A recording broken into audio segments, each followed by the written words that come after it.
당신의 마음이 머무는 다정한 쉼터, 다정마루입니다. 세상을 살다 보면 누구나 한 번쯤 이런 생각을 합니다. 같은 시절, 같은 노력인데 누구는 잘 풀리고 누구는 계속 힘이 듭니다. 부처님께서는 말씀하셨습니다. 마음이 맑으면 세상도 맑고 마음이 어두우면 세상도 어두워진다. 운은 하늘에서 뚝 떨어지는 게 아닙니다. 내 말과 내 마음이 만드는 겁니다. 오늘은 부처님의 가르침으로 운이 따르는 사람들의 습관을 하나씩 살펴봅니다. 여러분 마음에도 복이 머무를 것입니다. 많은 분들이 운을 운명이라고 생각합니다. 하지만 부처님께서는 다르게 말씀하셨습니다. 모든 것은 마음에서 시작된다고 하셨지요. 법구경에서 부처님은 만법유심조라고 하셨습니다. 모든 법은 마음이 만든다는 뜻입니다. 즉, 우리가 경험하는 좋은 일과 나쁜 일, 그 모든 것이 결국 우리 마음에서 비롯된다는 것입니다. 그렇다면 운이 좋은 사람들은 어떤 마음을 가지고 살까요? 어떤 습관이 그들의 삶의 복을 불러오는 걸까요?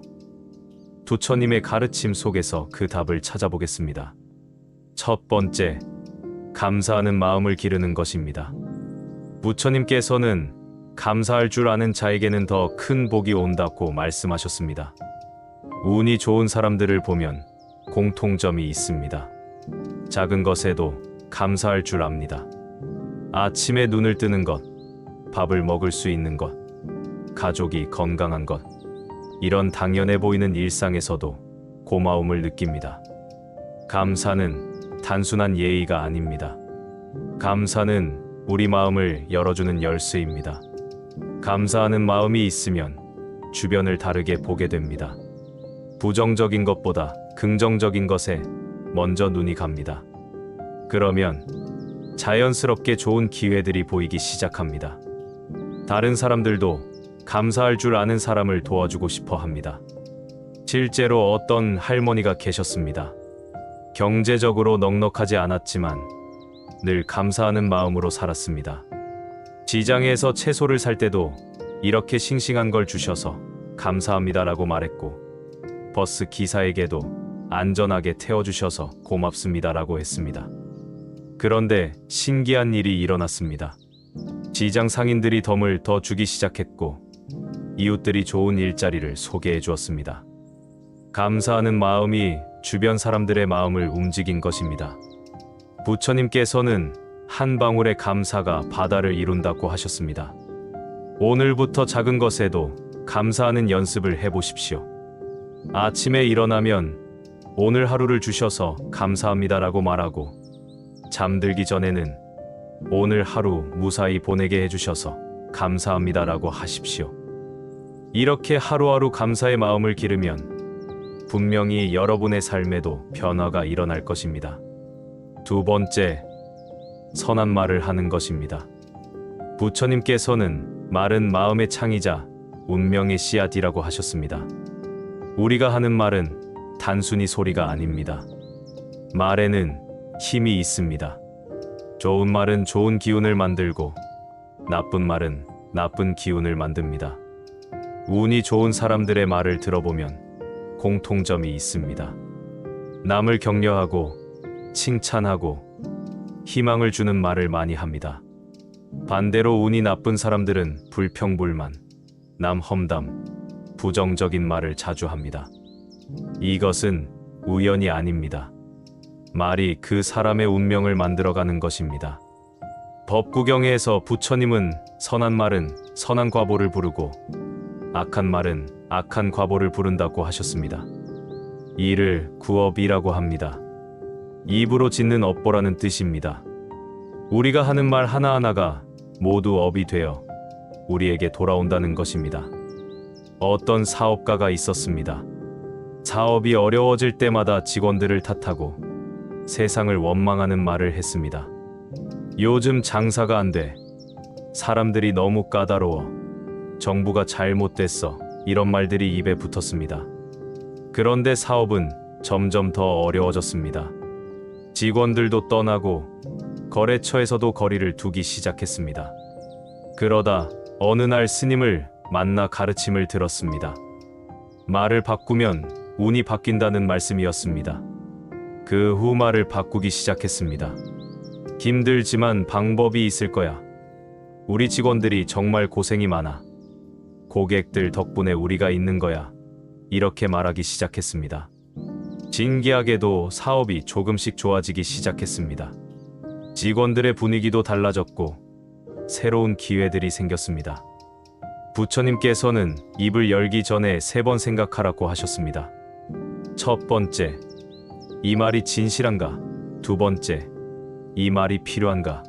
세 번째, 이 말이 선한가? 이 3가지를 통과한 말만 하라는 것입니다. 오늘부터 말을 할 때 이 3가지를 생각해 보십시오. 그리고 가능한 한 긍정적이고 희망적인 말을 하십시오. 남을 격려하고 칭찬하고 고마움을 표현하는 말을 하십시오. 그러면 여러분의 말이 여러분의 운명을 바꿔나갈 것입니다. 세 번째, 베푸는 마음을 갖는 것입니다. 부처님께서는 베푸는 자에게는 더 큰 복이 돌아온다고 말씀하셨습니다. 이를 보시라고 합니다. 보시는 단순히 돈이나 물건을 주는 것이 아닙니다. 따뜻한 미소, 친절한 말, 정성스러운 마음, 이 모든 것이 보시입니다. 운이 좋은 사람들을 보면 베푸는 것을 좋아합니다. 자신이 가진 것을 나누는 것을 즐거워합니다. 돈이 많아서 베푸는 것이 아닙니다. 베푸는 마음이 있어서 돈도 따라오는 것입니다. 베푸는 마음은 우리 안의 복의 근원을 열어주는 열쇠입니다. 부처님께서는 주는 손이 받는 손보다 복되다고 하셨습니다. 이 말씀의 깊은 뜻은 베푸는 순간 이미 복을 받기 시작한다는 것입니다. 베푸는 마음 자체가 복이고 그 복이 다시 더 큰 복을 불러온다는 것입니다. 어떤 할아버지가 계셨습니다. 연금으로 겨우 생활하는 상황이었지만 매달 조금씩 이웃의 어려운 가정에 쌀을 보내셨습니다. 그리고 길에서 힘든 사람을 만나면 따뜻한 말 한마디, 격려의 말을 건네셨습니다. 그런데 놀라운 일이 일어났습니다. 오랫동안 연락이 끊어졌던 옛 제자가 찾아와 사업을 제안했고 그 사업이 성공하면서 여유로운 노후를 보내게 되었습니다. 부처님께서는 씨앗을 심지 않으면 열매를 얻을 수 없다고 하셨습니다. 베푸는 것은 복의 씨앗을 심는 것입니다. 당장은 보이지 않지만 때가 되면 반드시 열매를 맺습니다. 그리고 그 열매는 심은 씨앗보다 훨씬 큽니다. 베푸는 것이 어렵다고 생각하지 마십시오. 큰 것을 베풀 필요는 없습니다. 엘리베이터에서 문을 잡아주는 것, 길을 묻는 사람에게 친절하게 알려주는 것, 힘든 사람에게 따뜻한 말 한마디 건네는 것, 이 모든 것이 베푸는 것입니다. 오늘부터 작은 것부터 베푸는 연습을 해보십시오. 그러면 여러분의 마음도 풍요로워지고 삶도 풍요로워질 것입니다. 네 번째, 마음을 맑게 하는 것입니다. 부처님께서는 마음이 맑으면 세상이 맑고 마음이 어두우면 세상이 어둡다고 하셨습니다. 같은 상황도 마음에 따라 다르게 보입니다. 맑은 마음으로 보면 기회가 보이고 어두운 마음으로 보면 장애물만 보입니다.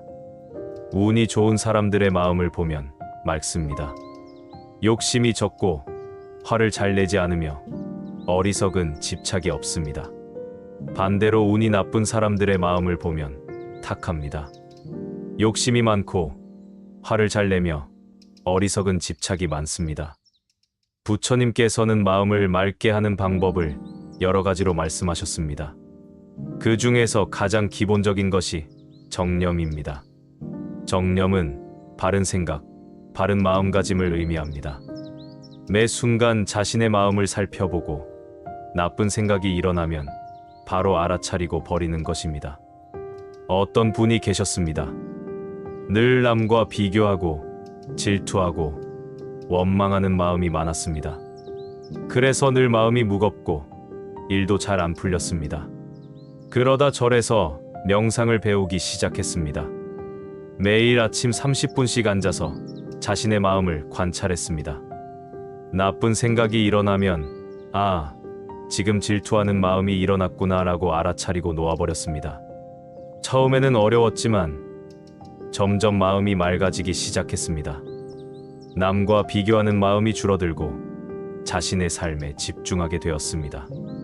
그러니까 이상하게도 일이 잘 풀리기 시작했습니다. 새로운 기회들이 생겼고 좋은 사람들을 만나게 되었습니다. 부처님께서는 마음이 모든 것의 주인이라고 하셨습니다. 마음이 맑으면 모든 것이 맑아지고 마음이 어두우면 모든 것이 어두워집니다. 그러니까 가장 중요한 것은 마음을 맑게 하는 것입니다. 마음을 맑게 하는 방법은 어렵지 않습니다. 매일 조금씩 시간을 내어 조용히 앉아 보십시오. 그리고 자신의 마음을 관찰해 보십시오. 어떤 생각이 일어나는지, 어떤 감정이 일어나는지 그냥 지켜보십시오. 판단하지 말고 그냥 보기만 하십시오.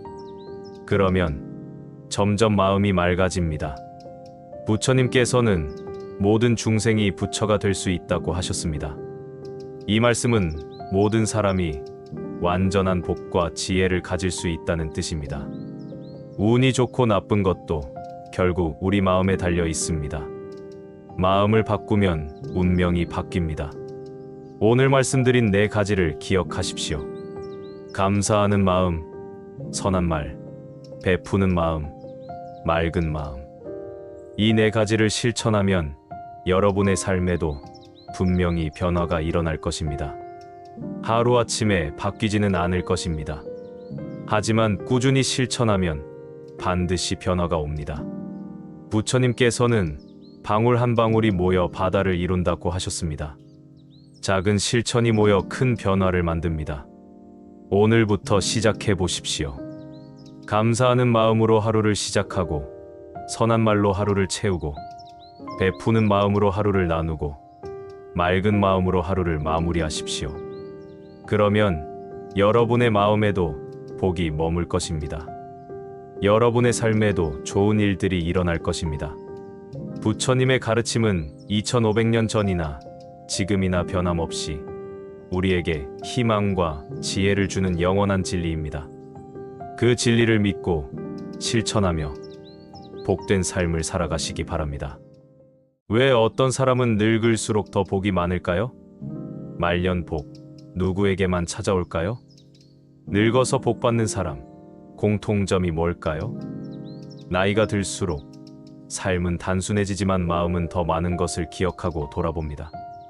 어떤 사람은 말년에 복이 들어오고 어떤 이는 고통과 외로움 속에 늙어갑니다. 부처님께서는 말씀하셨습니다. 복은 우연히 찾아오는 것이 아니라 평생의 마음이 늦은 시절에 열매 맺는 것이니라. 오늘 영상에서는 말년 복이 따르는 사람들의 공통점을 나눕니다.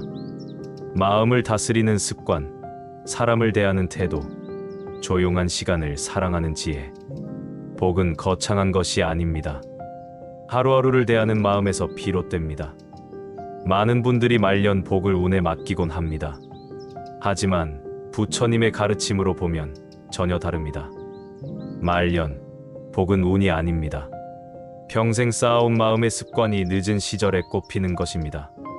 법구경에서 부처님께서는 착한 업을 지으면 이 세상에서 기뻐하고 저 세상에서도 기뻐하며 두 세상에서 다 기뻐한다고 하셨습니다.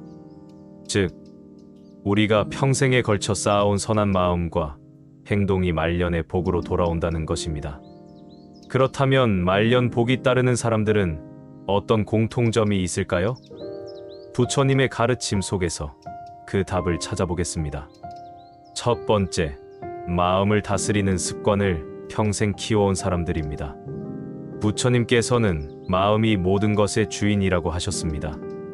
말년 복이 있는 사람들을 보면 젊은 시절부터 마음 다스리기를 게을리하지 않았습니다. 화가 나도 억지로 참는 것이 아니라 화가 일어나는 마음 자체를 다스렸습니다. 욕심이 생겨도 무작정 따라가지 않고 욕심의 본질을 깨달아 놓아버렸습니다. 어떤 할아버지가 계셨습니다.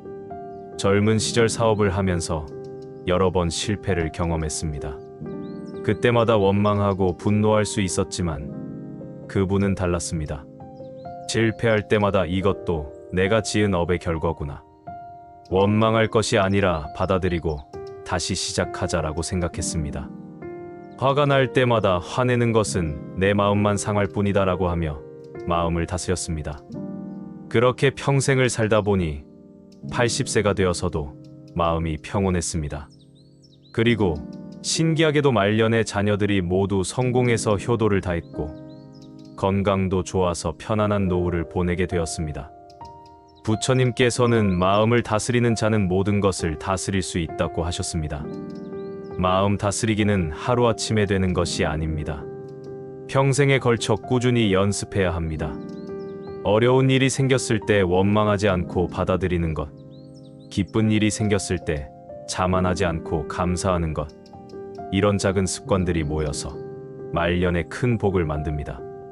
두 번째, 사람을 대하는 태도가 늘 따뜻했던 사람들입니다. 부처님께서는 모든 중생을 내 부모와 같이 여기라고 하셨습니다. 말년 복이 있는 사람들을 보면 젊은 시절부터 사람을 대하는 태도가 남달랐습니다. 나이가 어려도 존중했고 가난한 사람도 차별하지 않았습니다. 자신보다 못한 사람도 업신여기지 않고 자신보다 나은 사람도 시기하지 않았습니다. 어떤 할머니가 계셨습니다. 젊은 시절 동네에서 작은 가게를 운영했는데 어려운 이웃들에게 외상을 많이 주었습니다. 돈을 못 갚는 사람들이 많았지만 재촉하지 않았습니다. 오히려 괜찮다, 형편되면 주세요라고 하며 따뜻하게 대했습니다. 가게 앞을 지나는 어린이들에게는 늘 과자 하나씩 주었고 혼자 사는 노인들에게는 반찬을 나누어 주었습니다. 그렇게 평생을 살다 보니 나이가 들어서도 주변에 사람이 많았습니다. 어려운 일이 생기면 누군가 도와주고 외로울 때면 누군가 찾아와 말벗이 되어 주었습니다. 그리고 예전에 도움을 받았던 사람들이 성공해서 은혜를 갚으러 찾아오기도 했습니다. 부처님께서는 선한 마음으로 사람을 대하면 선한 과보가 돌아온다고 하셨습니다. 이를 인연, 법칙이라고 합니다. 우리가 맺는 모든 인연이 결국 우리에게 돌아온다는 것입니다. 젊은 시절 좋은 인연을 많이 맺으면 말년에 그 인연들이 복이 되어 돌아옵니다. 반대로 나쁜 인연을 맺으면 말년에 외로움과 고통이 따라옵니다. 세 번째, 조용한 시간을 사랑하고 내면을 돌아보는 습관이 있던 사람들입니다. 부처님께서는 고요함 속에서 지혜가 자란다고 하셨습니다. 말년 복이 있는 사람들을 보면 젊은 시절부터 혼자 있는 시간을 소중히 여겼습니다. 바쁜 일상 속에서도 조용히 앉아서 자신을 돌아보는 시간을 가졌습니다. 그 시간 속에서 자신의 잘못을 반성하고 앞으로 나아갈 방향을 생각했습니다. 어떤 분이 계셨습니다. 젊은 시절부터 매일 아침 30분씩 조용히 앉아서 하루를 계획하고 저녁에는 30분씩 앉아서 하루를 돌아보는 습관이 있었습니다. 그날 누구에게 도움을 주었는지, 누구에게 상처를 주었는지, 어떤 좋은 일을 했는지, 어떤 나쁜 일을 했는지 차근차근 돌아보았습니다. 잘못한 일이 있으면 반성하고 잘한 일이 있으면 감사했습니다. 그렇게 평생을 살다 보니 나이가 들어서도 마음이 평온했습니다. 후회할 일이 거의 없었고 매일매일이 감사했습니다. 부처님께서는 성찰하는 자는 길을 잃지 않는다고 하셨습니다. 우리가 매일 자신을 돌아보고 반성하면 잘못된 길로 가지 않게 됩니다. 그리고 그런 습관이 평생 쌓이면 말년에 후회 없는 삶을 살 수 있습니다. 후회가 없으면 마음이 편안하고, 마음이 편안하면 몸도 건강하고, 몸이 건강하면 주변 사람들도 편안합니다. 네 번째, 물질에 대한 욕심이 적고 만족할 줄 알았던 사람들입니다. 부처님께서는 만족할 줄 아는 자는 부자라고 하셨습니다. 말년 복이 있는 사람들을 보면 젊은 시절부터 물질적인 욕심이 크지 않았습니다. 남들과 비교하며 더 많이 갖고 싶어 하지 않았습니다. 자신에게 주어진 것에 만족하며 살았습니다. 어떤 할아버지가 계셨습니다. 젊은 시절 월급쟁이로 살면서 큰 부자가 되고 싶은 욕심이 없었습니다. 적당히 벌어서 가족이 굶지 않을 정도면 충분하다고 생각했습니다. 남들이 더 비싼 차를 사고 더 큰 집으로 이사가도 부러워하지 않았습니다. 오히려 우리 집도 충분히 좋다, 감사하다라고 생각했습니다.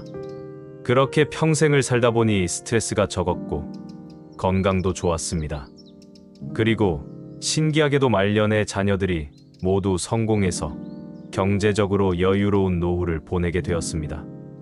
부처님께서는 욕심이 적으면 복이 많다고 하셨습니다. 욕심은 우리 마음을 어지럽히고 마음이 어지러우면 좋은 일이 일어나기 어렵습니다. 반대로 욕심이 적으면 마음이 평온하고 마음이 평온하면 주변에 좋은 기운이 모입니다. 그래서 욕심이 적은 사람에게는 오히려 더 많은 복이 찾아옵니다. 5번째, 건강을 소중히 여기고 절제할 줄 알았던 사람들입니다. 부처님께서는 몸은 마음의 집이라고 하셨습니다. 말년 복이 있는 사람들을 보면 젊은 시절부터 건강을 소중히 여겼습니다. 과식하지 않고 과음하지 않고 충분히 잠을 자고 적당히 운동했습니다. 몸이 건강해야 마음도 건강하고 마음이 건강해야 복도 받을 수 있다는 것을 알았습니다. 어떤 할머니가 계셨습니다. 젊은 시절부터 규칙적인 생활을 했습니다. 일찍 자고 일찍 일어나고 새끼 식사를 거르지 않았습니다. 술은 마시지 않았고 담배도 피우지 않았습니다. 매일 산책을 하고 텃밭을 가꾸며 적당히 몸을 움직였습니다. 그렇게 평생을 살다 보니 90세가 되어서도 건강했습니다. 몸이 건강하니 마음도 밝았고 자녀들에게 부담을 주지 않았습니다. 오히려 손자 손녀들을 돌봐주며 가족들에게 도움이 되었습니다. 부처님께서는 건강한 몸에 건강한 마음이 깃든다고 하셨습니다. 몸이 아프면 마음도 괴롭고 마음이 괴로우면 복도 멀어집니다. 반대로 몸이 건강하면 마음도 편안하고 마음이 편안하면 복도 가까이 옵니다. 그러므로 젊은 시절부터 건강을 소중히 여기고 절제하는 습관을 길러야 합니다. 6번째, 자손을 바르게 기르고 가정을 화목하게 지켰던 사람들입니다. 부처님께서는 가정이 화목하면 만사가 형통하다고 하셨습니다. 말년 복이 있는 사람들을 보면 젊은 시절부터 가정을 소중히 여겼습니다. 자녀들에게 좋은 교육을 시켰고 부부 사이가 원만했습니다. 집안 어른들을 잘 모셨고 형제 자매들과도 우애가 깊었습니다. 어떤 할아버지가 계셨습니다. 젊은 시절 경제적으로 넉넉하지 않았지만 자녀들 교육에는 최선을 다했습니다. 공부를 잘하지 못하는 자녀에게도 포기하지 않고 격려했습니다. 부인과는 평생 한 번도 큰 싸움을 하지 않았습니다.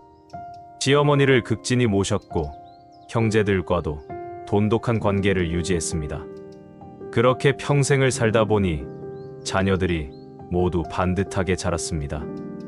말년에는 자녀들이 차례로 찾아와 안부를 묻고 손자 손녀들이 모여 즐거운 시간을 보냈습니다. 부처님께서는 가정의 화목은 모든 복의 근본이라고 하셨습니다. 가정이 화목하면 집안에 좋은 기운이 돌고 그 기운이 복을 불러옵니다. 반대로 가정이 불화하면 집안에 나쁜 기운이 돌고 그 기운이 재앙을 불러옵니다. 그러므로 젊은 시절부터 가정을 화목하게 지키는 것이 말년 복의 기초입니다. 7번째, 남을 돕고 선행을 꾸준히 실천했던 사람들입니다. 부처님께서는 선행은 복의 씨앗이라고 하셨습니다. 말년 복이 있는 사람들을 보면 젊은 시절부터 남을 돕는 일을 게을리하지 않았습니다. 큰 도움이 아니어도 작은 도움을 꾸준히 주었습니다. 어려운 이웃을 돌봤고 사회적 약자를 보호했습니다. 어떤 할머니가 계셨습니다. 젊은 시절부터 동네의 어려운 가정을 도왔습니다. 경제적으로 넉넉하지 않았지만 쌀 한 대박이라도 나누어 주었습니다. 혼자 사는 노인들의 안부를 챙겼고 아픈 사람들을 병원에 데려가 주었습니다. 그렇게 평생을 살다 보니 나이가 들어서도 주변에 사람이 많았습니다. 어려운 일이 생기면 누군가 도와주고 외로울 때면 누군가 찾아와 말벗이 되어 주었습니다. 부처님께서는 선행은 반드시 복으로 돌아온다고 하셨습니다. 우리가 남을 도우면 그 도움이 돌고 돌아서 결국 우리에게 돌아옵니다. 당장은 보이지 않을 수 있지만 시간이 지나면 반드시 나타납니다. 특히 말년에는 젊은 시절의 선행이 복으로 돌아와 편안한 노후를 보장해 줍니다. 8번째, 신앙을 가지고 정신적인 안정을 유지했던 사람들입니다. 부처님께서는 믿음은 마음의 등불이라고 하셨습니다. 말년 복이 있는 사람들을 보면 젊은 시절부터 신앙을 가지고 살았습니다. 불교든 기독교든 종교는 다를 수 있지만 신앙을 통해 마음의 평안을 얻었습니다. 어려운 일이 생겨도 신앙을 통해 이겨냈고 기쁜 일이 생겨도 신앙을 통해 감사했습니다. 어떤 할아버지가 계셨습니다. 젊은 시절부터 매일 절에 가서 기도했습니다. 사업이 어려워도 부처님께 의지했고 사업이 잘 되어도 부처님께 감사했습니다. 가족이 아파도 부처님께 빌었고 가족이 건강해도 부처님께 감사했습니다. 그렇게 평생을 살다 보니 마음이 흔들리지 않았습니다. 어떤 일이 생겨도 부처님의 뜻이겠지라고 생각하며 받아들였습니다. 그래서 나이가 들어서도 마음이 평온했고 가족들도 그런 할아버지를 존경했습니다. 부처님께서는 믿음이 있는 자는 두려워하지 않는다고 하셨습니다. 신앙은 우리에게 정신적인 안정을 줍니다. 어려운 일이 생겨도 의지할 곳이 있고 외로울 때도 함께할 존재가 있습니다. 그래서 신앙을 가진 사람은 말년에도 마음이 평온하고 마음이 평온하면 복이 따라옵니다. 이렇게 8가지 공통점을 살펴보았습니다. 마음을 다스리는 습관, 따뜻한 인간관계, 내면을 돌아보는 지혜, 만족할 줄 아는 마음, 건강을 지키는 절제, 화목한 가정, 꾸준한 선행, 그리고 신앙을 통한 정신적 안정. 이 모든 것이 말년 복의 토대가 됩니다. 부처님께서는 복은 하늘에서 떨어지는 것이 아니라 땅에서 자라는 것이라고 하셨습니다. 말년, 복도 마찬가지입니다. 젊은 시절부터 차근차근 준비해야 합니다. 하루아침에 이루어지지 않습니다. 평생에 걸쳐 꾸준히 실천해야 합니다. 지금부터라도 늦지 않습니다. 오늘부터 이 8가지를 하나씩 실천해 보십시오. 마음을 다스리는 연습을 하고 사람들을 따뜻하게 대하고 매일 자신을 돌아보고 주어진 것에 만족하며 건강을 지키고 가정을 화목하게 하고 남을 도우며 신앙을 가지십시오. 그러면 여러분의 말년에도 분명히 복이 찾아올 것입니다. 자녀들이 효도하고 손자 손녀들이 찾아와 즐거운 시간을 보내고 건강하고 편안한 노후를 보낼 수 있을 것입니다. 부처님의 가르침은 영원한 진리입니다. 그 진리를 믿고 실천하며 복된 말년을 맞이하시기 바랍니다. 나무아미타불 관세음보살. 이런 부처님의 가르침이 도움이 되셨다면 구독과 좋아요, 알림 설정까지 눌러주세요. 더 많은 지혜의 말씀으로 함께해요.